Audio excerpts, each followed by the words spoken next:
ભાવનગર હાટ સમાન વોરા બજારમાં તસ્કરોએ એક સોનાની દુકાનને નિશાન બનાવી પોલીસ પેટ્રોલિંગના લીરે લહેરા ઉડાવ્યા છે। ભાવનગરની વોરા બજારમાં સોનીની દુકાનમાંથી 10,000ની રોકડની ચોરી તસ્કરો સીસીટીવી તોડ્યા। મુખ્ય બજારમાં ચોરીની ઘટનાથી વેપારીઓમાં ફફડાટ, પુરાવા નાશ કરવાનો તસ્કરો નિષ્ફળ પ્રયાસ। પોલીસ સીસીટીવી ફૂટેજના આધારે ગુનો દાખલ કરી તસ્કરોનું પગેરું મેળવવા તપાસ તેજ કરી। મારું નામ સોની જમનાદાસ રામજીભાઈ। મારી દુકાન વોરા બજાર દેસાઈ શેરી નાનાવડી ચેમ્બરમાં આવેલી છે।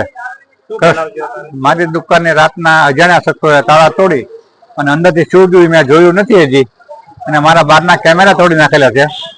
એ બધું સામે અમારી દુકાનની સામે કેમેરા છે, એમાં આવી ગયું છે કે 3 જણા આવેલા છે, મોઢે રૂમાલ બાંધેલો છે અને હવેલી બાજુ ગયા છે દુકાન તોડીને પછી, એટલું અમને દેખાય છે। હજી દુકાનની અંદર અમે પ્રવેશ નથી કર્યો।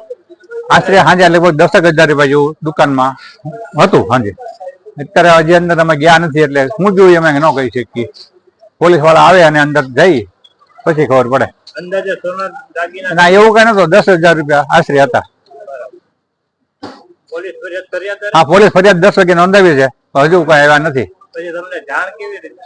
મેં તો કીધું કે રાતના બન્યું ને સવારના પરમાં મારો મોટો દીકરો ઉપર દુકાન છે ને એ નીકળ્યો અને મને ફોન કર્યો કે પપ્પા દુકાન ખુલ્લી છે અને રાજુ ક્યાં છે, રવિ ક્યાં છે? રવિ તો ઘરે હોતો છે, તો કે દુકાન ખુલ્લી છે, તાળા તૂટી ગયા છે, કેમેરા બહાર છે, તાત્કાલિક મોકલો એને। એટલે મેં 10,000 જેવું હતું આશરે।